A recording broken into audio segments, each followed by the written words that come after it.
शंकरं शंकराचार्यं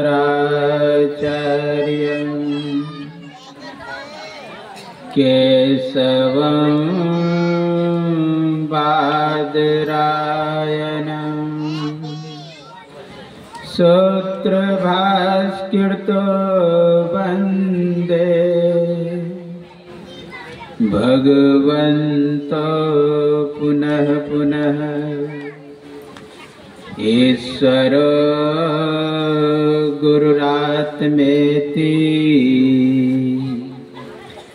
मूर्तिभेद विभागिनी व्योमवद्व्याप्तदेहाय दक्षिणामूर्तये नमः। दक्षिणामूर्तये नमः। श्री सद्गुरु महाराज की जय। जोर से हम लोगों को जय घोष करना होगा। सभी आशाओं को त्याग कर जब तक आने की आस रखेंगे, दूसरों की आस रखेंगे, दूसरों की आस रखेंगे तो प्रभु की कृपा नहीं होगी। आप लोग जानते हैं द्रौपदी जब तक दूसरों की आस रखी भगवान की कृपा नहीं की। द्रौपदी के मन में अहंकार था, किसी का एक पति नहीं होता है तो वह दुर्दिन दुर्व्यवहार देखने को नहीं मिलता है। मेरे तो 5 पति है। और जब उसके ओर दृष्टिपात किए न वह सर झुकाए बैठे थे। फिर सोचती है कि मैं ऐसे की सभा में हूँ, जब तक हाथ में अस्त्र हो तब तक पराजय का मुख न देखना पड़े। अर्थात विश्व की द्रोणाचार्य ऐसे महारथी, द्रोणाचार्य ऐसे थे जब तक हाथ में अस्त्र हो तब तक पराजय का मुख न देखना पड़े। और उसके ओर दृष्टिपात के तो अभी सर झुकाए बैठे। फिर सोचती है कि मैं ऐसे की सभा में हूँ, जब तक मरने की इच्छा न हो तब तक मृत्यु देवता भी उसकी प्रतीक्षा करे। भीष्म पितामह इच्छा मृत्यु का कवच पहन के बैठा है। क्या उसके सभा में ऐसा दुर्दिन दुर्व्यवहार देखने को मिलेगा? लेकिन उसके ओर भी दृष्टिपात की वह भी सर झुकाए बैठे। अंतिम में सोचती है कि मैं अपना रक्षा स्वयं कर सकती हूँ। जो ही जोर से साड़ी को पकड़ी लेकिन एक भी न चली। अंतिम में कहती है दुख हरो द्वारिका नाथ शरण में तेरे। 5 पति जी मुझे हार चुके हैं जुए बाजियों में होए होए। सुनो मुरारी बात हमारी, लाज बचाओ हमारी, खड़ी हो बीच सभा में। ज्यों ही पुकार लगाए सब आशाओं को त्याग करके। आप लोग जानते हैं नारी बीच सारी कि सारी बीच नारी, नारी ही सारी है कि सारी बीच नारी। जब तक पकड़ी नहीं दोनों हाथों से तब तक कृपा नहीं। जब दोनों हाथ उठा करके जय घोष किए, पुकार किए तो भगवान पहुंच गए। इसलिए जोर से जय घोष करना चाहिए। हाथ उठाए बोलिए श्री सद्गुरु महाराज की जय। थोड़ा और कसर रह गया, ससर जय। श्री सद्गुरु महाराज की जय। सर्वत्र रूप में विराजमान आराध्य देव को कोटि से नमन। व्यक्त रूप में यत्र तत्र अन्यत्र विराजमान संत जन, विज्ञ जन, सज्जन वृंद, माता एवं धर्मशीला भक्तिमती बहनों के अंतस्थ विराजमान परमात्मा को मेरा नमन। अभी आप लोग यत्र तत्र से पुण्य तिथि के शुभ अवसर पर अर्थात 9वां पुण्य तिथि है। क्या नाम था उसका?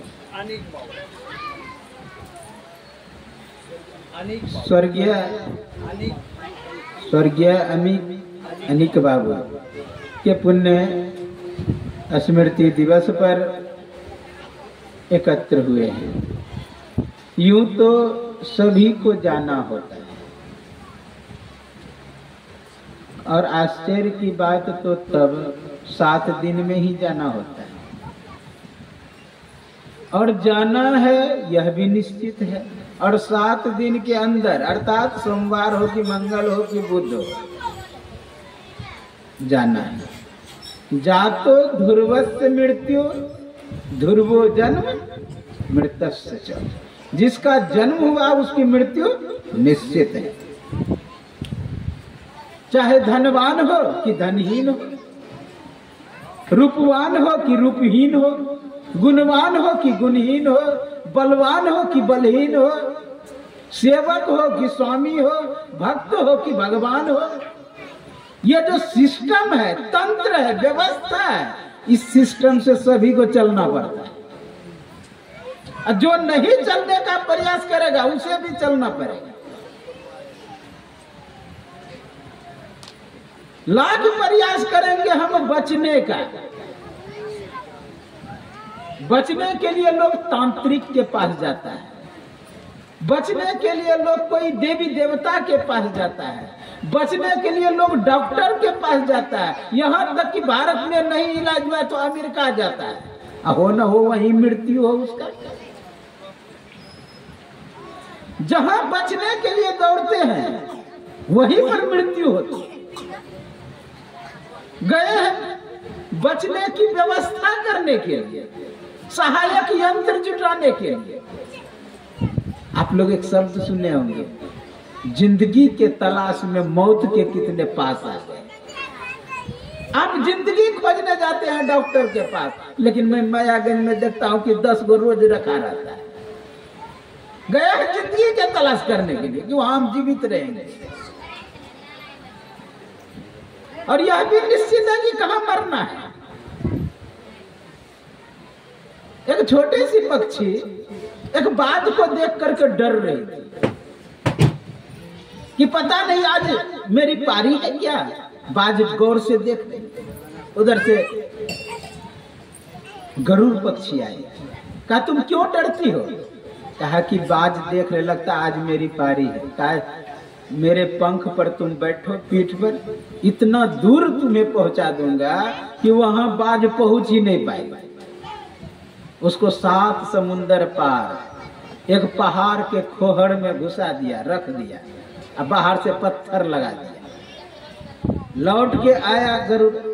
कहा तुम छोटी सी पक्षी को क्यों देख रहे थे? कहा कि आज उसकी मृत्यु 7 समुंदर पार थी। अब मैं सोचा थी छोटी पक्षी उड़ के कैसे जाएगी 7 समुंदर पार।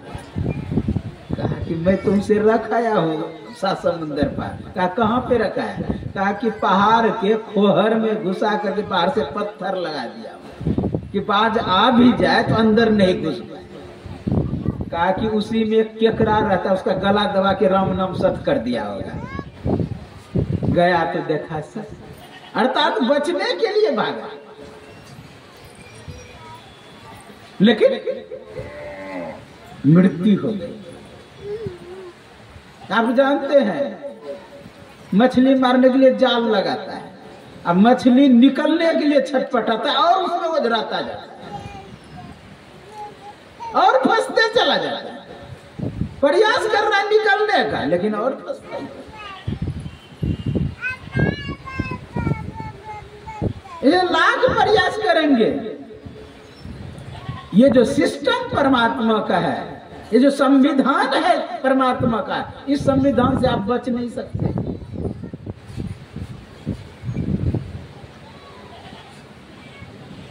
एक सेकंड में पूरे विश्व में 2 व्यक्ति मर जाता है,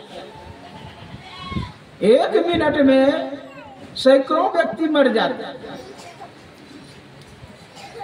1 घंटे में हजारों, 1 दिन में लाखों, और 1 साल में लगभग 6 करोड़ लोग मर जाते हैं स्वाभाविक। और कहीं एक्सीडेंट हुआ, ये वो हुआ तो बात कुछ अलग है। प्रथम विश्व युद्ध में 3 करोड़ लोग मरे, और द्वितीय विश्व युद्ध में 7 करोड़ लोग मरे थे। उसी समय प्लेग बीमारी चला था, उससे 10 करोड़ मर गए। महाभारत युद्ध में अकेला अर्जुन 9 करोड़ को मारे, अब भीष्म पितामह 10 करोड़ को मारे। अब पूरा महाभारत युद्ध में 1 अरब 66 करोड़ लोग मरे। कुछ दिन पहले जर्मन एक शासक हुआ, आप लोग भी नाम सुने होंगे, कहावत बन गया हिटलर हो गया, मतलब हिटलर नाम था उसका। 1 लाख रोज मारता था। विचार करिए, मरना आए हैं सो जाएंगे। राजा रंग फकीर, एक सिंहासन चेरी चले, एक बंदे जात जंजीर, सभी को जाता। हिरण्याक्ष और हिरण्यकश्यप 2 भाई, दोनों ने भगवान की तपस्या की, भगवान दर्शन दिए तो शक्ति प्रदान हुआ, बहुत शक्तिशाली हो गया हिरण्याक्ष। हिरण्याक्ष सोचा कि मेरे जैसा कोई नहीं, ईश्वरो हम भोगी, सिद्धो हम बलवान सुखी, आद्यो भी जानास्मि कोन्यो सदृशो लया, यक्ष दशम मोद से इत्य ज्ञान विमोहिता। कहा मैं ही ईश्वर हो, ईश्वरो हम भोगी, सिद्धो हम बलवान, मैं ही सिद्ध हूं, कोन्यो अस्ति सदृश, मेरे जैसा कोई नहीं है। इत्य ज्ञान विमोहिता, ज्ञान से मोहित। अब लड़ने के लिए सोचने लगा कि कोई लड़ने वाला मेरे से हो, किसी से जाकर टकरा जाए। आप लोग सुने ना तन्मद,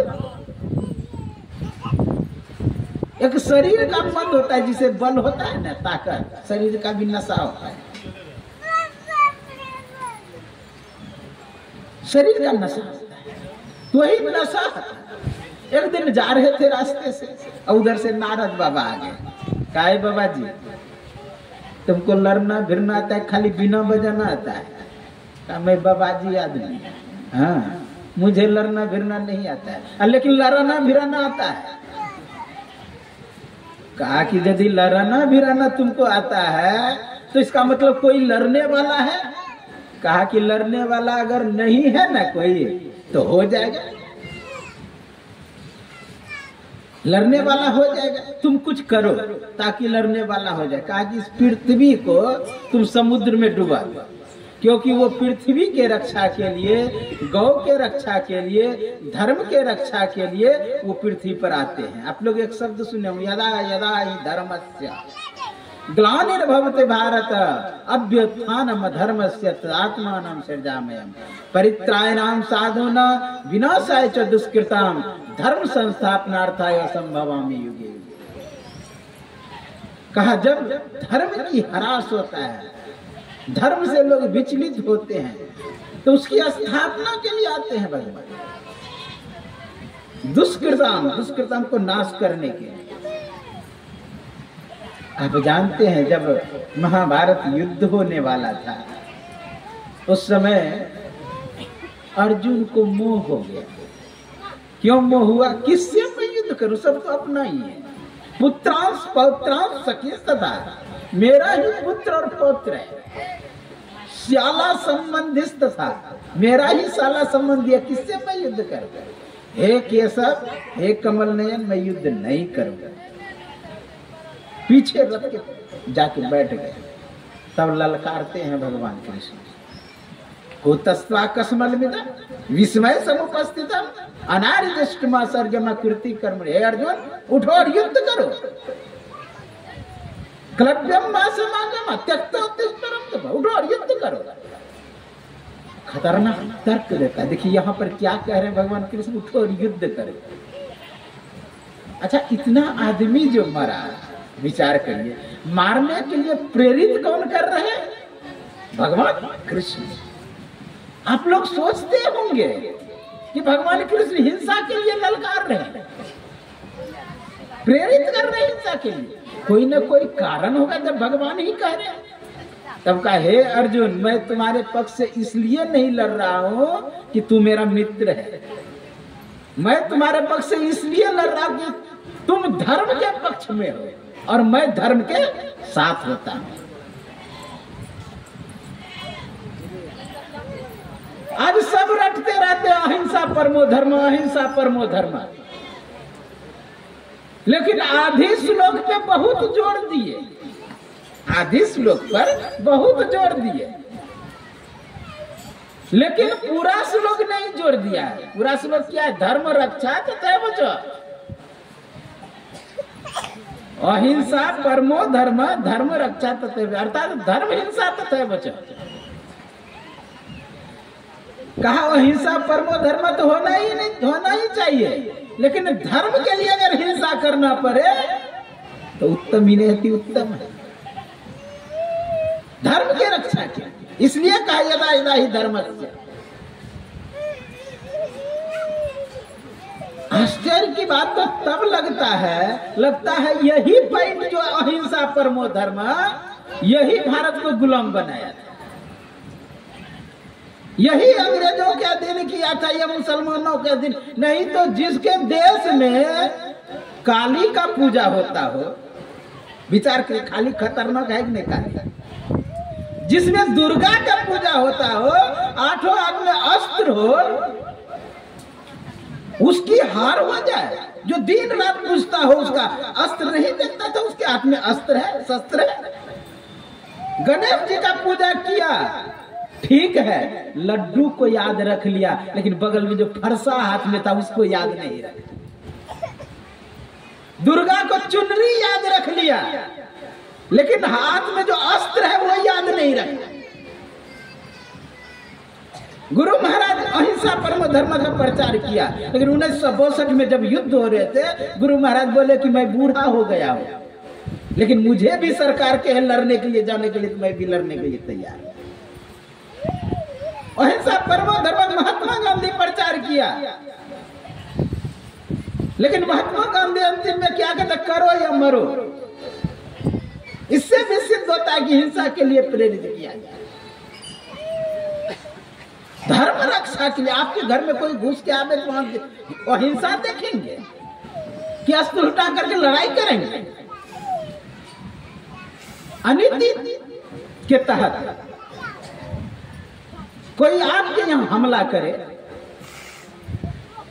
हमको लगता है बौद्ध धर्म का प्रचार हुआ, अहिंसा पर विशेष जोर दिया गया, राजा महाराजा अस्त्र छोड़ दिए,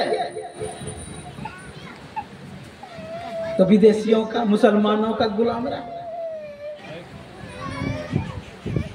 डच के गुलामी रहे, फ्रांसीसियों का गुलाम रहे। हम लोग के लिए ठीक है, अहिंसा तो होना ही चाहिए, अहिंसा धर्म पर अनुवर्तन करना चाहिए, लेकिन सभी के नहीं।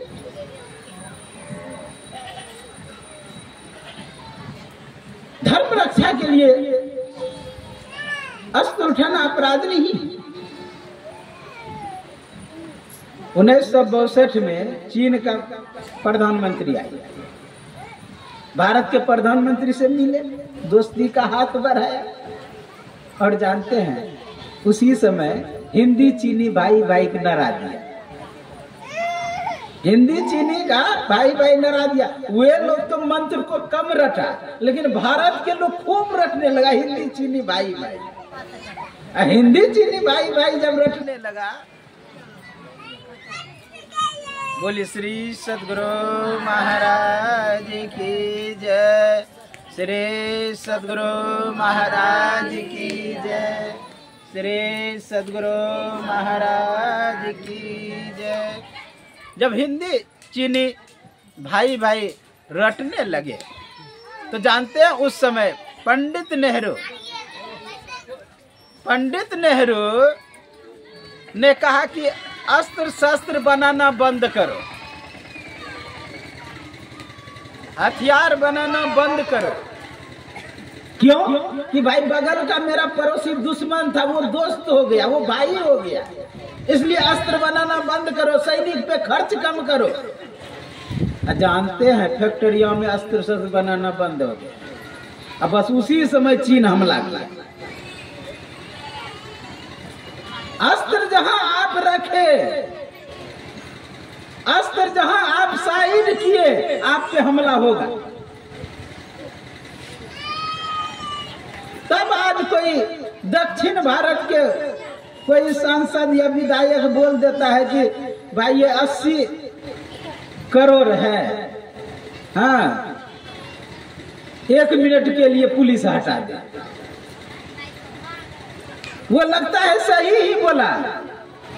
आपके घर में है क्या, रखे क्या है?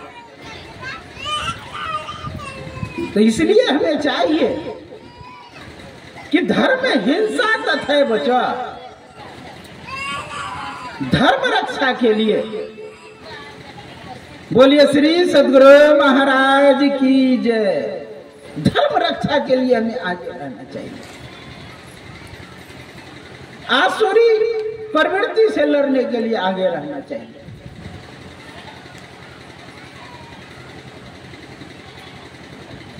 तो धर्म के रक्षा के लिए भगवान आते हैं। कौन कह रहे हैं? नारद, किसको? हिरण्यकश्यप को। इसलिए पृथ्वी के रक्षा के लिए आते हैं। तो क्या किया? पृथ्वी को समुद्र में डुबो दिया। कौन? हिरण्याक्ष।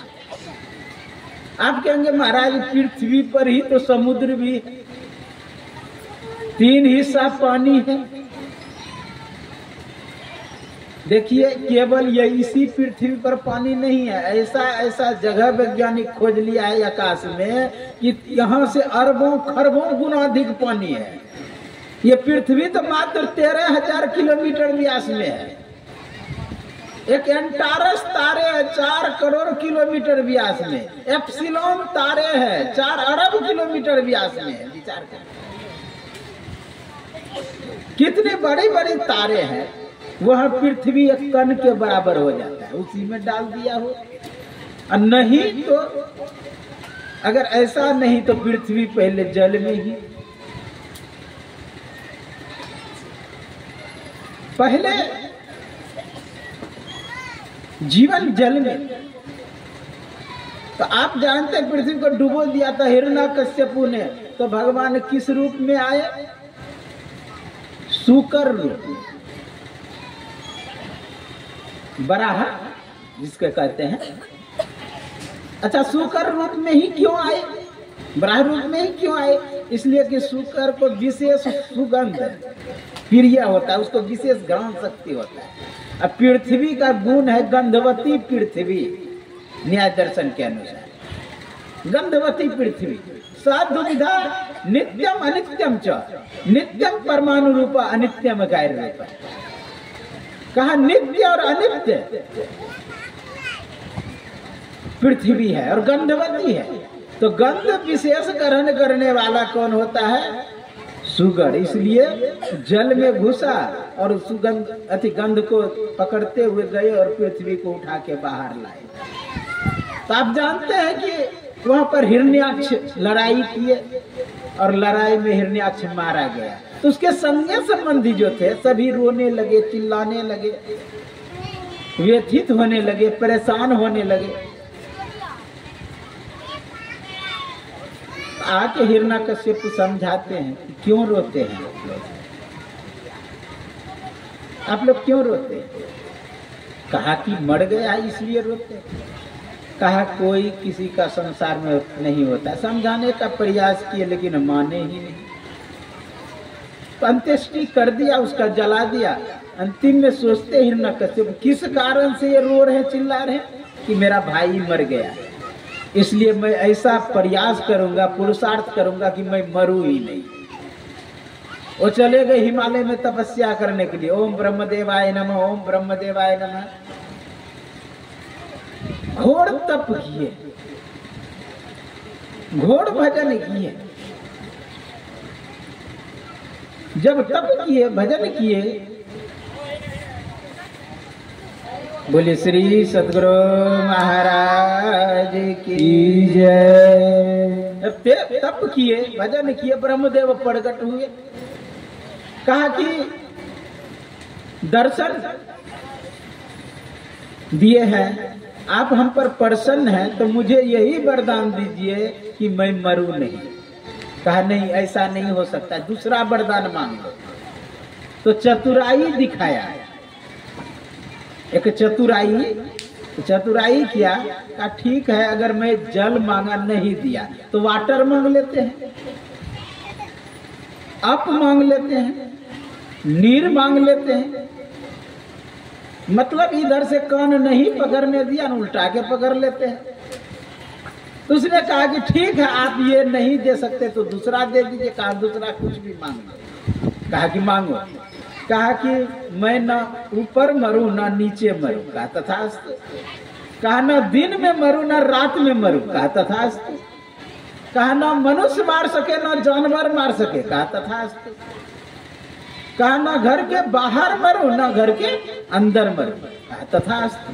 कहा ना अस्त्र से मरूं ना शस्त्र से मरूं। कहा तथास्तु। कहा ना मनुष्य मार सके ना जानवर मार सके। कहा तथास्तु। कहा 12 महीने में किसी महीने में ना मरूं। कहा तथास्तु। जब समय आया खींच करके उसको जंघा पर लिया तो वो हंसने लगा। तो भगवान पूछते क्यों हंसते हो? मरने के समय लोग रोता है, ताकि आपके बस की बात नहीं है कि आप हमें मार सके। कहा क्यों? अमरता का वरदान है क्या? कहा नहीं, अमरता के तरह नहीं, लेकिन अमरता के ही तरह है। कहा क्या दिया था वरदान? कहा ना दिन में मरूं ना रात में मरूं। कहा ना अभी दिन है ना रात है, अभी संध्या का समय है। कहा ना घर के बाहर मरूं ना घर के अंदर मरूं। कहा ना घर के बाहर हो तू ना घर के अंदर छतिया पर हो। कहा ना ऊपर मरूं ना नीचे मरूं। कहा ना तुम ऊपर हो ना नीचे, मेरे जंघा पर हो। देखो पैर भी तुम्हारा लग रहा है नीचे। फिर कहा ना मनुष्य मार सके ना जानवर। कहा प्रत्यक्षम जिम परमानव। मैं मनुष्य हूं कि जानवर हूं? आधा मनुष्य आधा जानवर, अर्थात नर सिंह। कहा ना अस्त्र से मरूं ना शस्त्र से मरूं। कहा यदि हाथ से ही लोग व्यक्ति मर जाए तो क्या जरूरत है बंदूक लाने का? क्या जरूरत है परमाणु बम बनाने का? नाखून था बड़ा बड़ा भगवान का, पेट में घुसाया और फाड़ दिया। बोले श्री सदगुरु महाराज की जय। कहा 12 महीने में किसी महीने में ना मरो। कहा स्पेशल तुम्हारे लिए मलेमांस बनाना पड़ा है, इसलिए जातो ध्रुवस्य मृत्यु ध्रुवो जन्म मृतस्य च। जिसका जन्म हुआ है उसकी मृत्यु निश्चित है। ये तो निश्चित हो गया कि मरना है। ये भगवान का सिस्टम है, तंत्र है, व्यवस्था के ये। लेकिन ये पता नहीं है कि भाई कब मरेंगे, कब मरेंगे ये पता नहीं है। लेकिन राजा परीक्षित को पता लग गया कि 7 दिन तक मेरे पास समय है। जब श्रृंगी ऋषि श्राप दिए, यदि लंघित मर्यादम तक्षके सप्तमी, यानी मर्यादा के उल्लंघन करने वाला राजा, जिसका सर संतों के चरणों में झुकना था, संतों का पूजन करना था, संतों का गुणगान करना था, वही अशिष्ट व्यवहार किया है। मरा हुआ सर्प उनके गले में डाला है, समीप मुनि के गले में डाल दिया। उसका बेटा कोसी नदी में स्नान कर रहे थे, उसी समय हाथ में जल लिया। यदि लंघित मर्यादम तक्षके सप्तमी, हरि हे राजा, वही तक्षक जीवित होकर के डसेगा 7वें दिन, श्राप के लिए। लेकिन आश्चर्य की बात तो तब होता है जब पता लग गया राजा परीक्षित को कि मुझे श्राप लग गया। कोई राजकाज में रुचि नहीं, आसक्ति नहीं, लगा नहीं। तुरंत अपने बेटे को बुलाया जन्मेजय को और गद्दी पर बैठाया। स्वस्ति न इंद्रो व्रत सर्वा, स्वस्ति न पूका विश्ववेदा, स्वस्ति न आरिष्टनेमि, स्वस्ति न बृहस्पतिर्दधातु। तुरंत राज्याभिषेक किया और अपना कमंडल उठा लिया। वो तो सजग पुरुष थे, तुरंत सजग हो गए। लेकिन हम लोग जल्दी सजग नहीं होते, क्योंकि पता नहीं है कि हमें भी सांप लगा है। अच्छा श्राप लगा है कि नहीं? 7 दिन में मरना है, चाहे सोमवार को मरे कि मंगल को मरे कि बुध को मरे, मरना है तो इसी दिन। राजा परीक्षित को श्राप लगा और वह निकल पड़े भजन करने के लिए। लेकिन हम लोगों को भी पता है कि भाई कलयुग है, कलयुग के कारण उसे श्राप लगा। उस समय कलयुग तो शुरू में रहने ही दिया था। अब बोलिए जो रहने दिया उसका वो हाल किया है, आप लोग तो रहने दिए नहीं, क्या हाल करेगा वो आप जानिए। इसलिए हम लोगों को सजग हो जाना चाहिए, भगवान के नाम में संलग्न होना चाहिए। मरना है ये तो निश्चित है। एक भगवान बुद्ध के समय की कथा है। एक बूढ़ी माता काशी में रहती थी, उसका इकलौता पुत्र मर गया, लेकिन इतना लगाव प्रीति उस बच्चे के प्रति थी, प्रेम था कि उसको विश्वास ही न हो कि मेरा पुत्र मर गया। वो लेकर के डॉक्टर के पास गई, डॉक्टर साहब मेरा पुत्र बेहोश हो गया है, आप इसे होश में ला दें। डॉक्टर यंत्र लगाया, देखा ये तो मर गया है, कहा कि ये मर गया है। फिर भी उसे विश्वास ना हो, फिर दूसरे डॉक्टर के पास गया, कहा कि मेरा पुत्र बेहोश हो गया है, आप होश में ला दें इसको। फिर उसने देखा ये तो मर गया, फिर तीसरे के पास ले गया। एक डॉक्टर के पास गया, कहा मेरा पुत्र बेहोश हो गया है, आप होश में ला दें। मैं अमुक अमुक डॉक्टर के पास गया, सब ने कहा कि मर गया, देखा ये सही मर गया, लेकिन इसे विश्वास नहीं हो रहा कि मेरा पुत्र मर गया है। विश्वास ही न हो कि मेरा पुत्र मर गया। कहा कि बेशक तुम्हारा पुत्र होश में आ सकता है, कुछ ही दूर पे सारनाथ में बुद्ध आए हुए हैं, जाओ वो तुम्हारे पुत्र को होश में ला दे। पुत्र को ले गए भगवान बुद्ध के पास, कहा कि हे भंते मेरा पुत्र बेहोश हो गया है, आप होश में ला दे। कहा तुम्हारा पुत्र होश में आ सकता है, लेकिन शर्त पूरा करना पड़ेगा। कहा जहां जाइए शर्त पूरा, बिना शर्त का कोई काम ही नहीं होता है। चाहे डॉक्टर के पास जाइए कि कहीं जाइए, फिर भी आप कहें तो शर्त क्या है, मैं पूरा जमीन जायदाद बेच दूंगी, आप शर्त तो कहें। कहा जाओ एक मुट्ठी सरसों लेकर के जाने लगे। भगवान बुद्ध फिर रोक देते हैं, रुको, उसी घर से तुम सरसों लाना जिस घर में कभी कोई मरा नहीं हो। गई, एक माँ से रट लगाई, हे माते मुझे एक मुट्ठी सरसों दो, मेरा पुत्र बेहोश हो गया, होश में आ जाएगा, होश में आ जाएगा। एक मुट्ठी सरसों लेकर के आई, जब देने लगी तो कहती तुम्हारे घर में कभी कोई मरा तो नहीं है। वो सर झुका करके अंदर चली जाती है। फिर दूसरे घर में जाती है, हे माते एक मुट्ठी सरसों लो, मेरा पुत्र बेहोश हो गया, होश में आ जाएगा। एक मुट्ठी सरसों लेकर के ज्यों ही देने लगी, कहा आपके घर में कभी कोई मरा तो नहीं है। फिर वह भी सर झुका करके अंदर चली जाती है। तीसरे घर में गई, एक मुट्ठी सरसों लाओ, मेरा पुत्र बेहोश हो गया है, होश में आ जाएगा। एक मुट्ठी सरसों लेकर के आई, देने लगी, कहा तुम्हारे घर में कभी कोई मरा तो नहीं है। इतना जोर से गुस्सा आई कि ऐसा भी कोई घर होता है जिसमें कभी कोई न मरा हो। उसको समझ में आ गया है कि सभी के यहाँ मरता है, मेरे यहाँ भी मर गया तो कोई बात नहीं।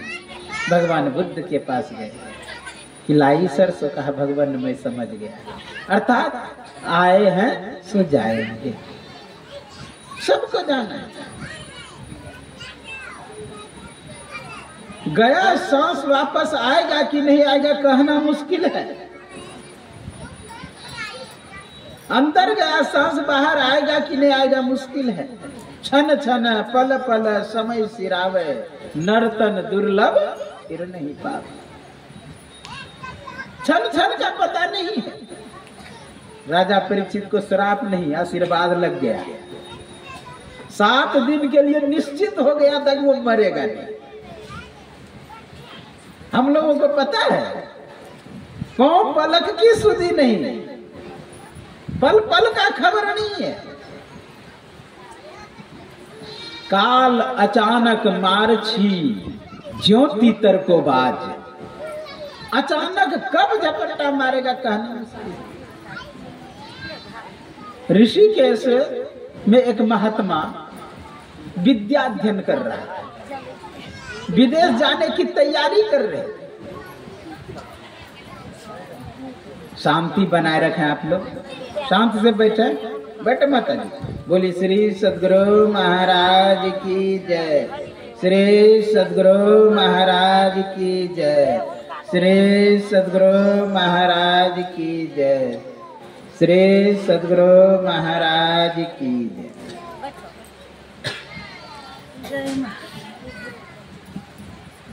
तो मैं कह रहा था कि ऋषिकेश में महात्मा क्या कर रहे थे, पढ़ाई कर रहे थे, विदेश जाने की तैयारी कर रहे थे।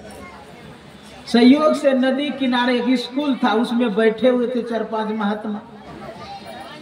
उसी समय नदी में एक बच्चा भसता हुआ जा रहा है, वहां बहुत तीव्र है। उसे बचाने के लिए दीवार छलांग लगा के नदी में छलांग लगाए। और जब छलांग लगाए ना, जब अंदर घुसे तो अंदर रह गया, निकला ही नहीं, लाश तक नहीं मिला, किसी से कुछ नहीं बोल पाया। काल अचानक मारा। अचानक कब किसको ठीक लगा कहना मुश्किल है।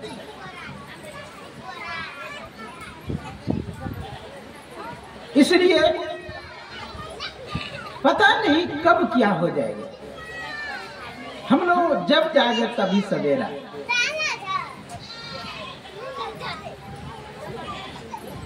इसलिए हमें चाहिए कि भजन करें, भक्ति करें। अभी रामचरितमानस में आप लोग सुन रहे थे,